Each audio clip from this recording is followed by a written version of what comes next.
ದೇಶಾದ್ಯಂತ ನಾಳೆ 79ನೇ ಸ್ವಾತಂತ್ರ್ಯ ದಿನಾಚರಣೆಗೆ ಸಕಲ ಸಿದ್ಧತೆ ಕೈಗೊಳ್ಳಲಾಗುತ್ತಿದೆ.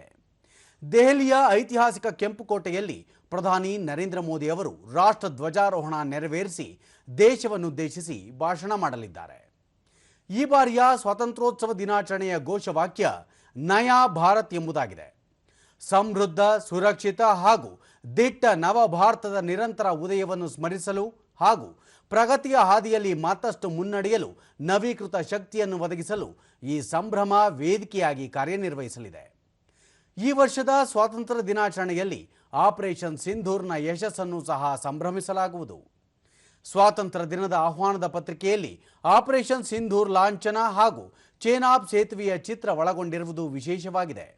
ಅಲ್ಲದೆ ಸಮಾಜದ ವಿವಿಧ ಸ್ತರಗಳ ಸುಮಾರು 5,000 ವಿಶೇಷ ಅತಿಥಿಗಳಿಗೆ ಕೆಂಪುಕೋಟೆಯ ಬಳಿ ನಡೆಯುವ ಕಾರ್ಯಕ್ರಮದಲ್ಲಿ ಪಾಲ್ಗೊಳ್ಳುವಂತೆ ಆಹ್ವಾನ ನೀಡಲಾಗಿದೆ.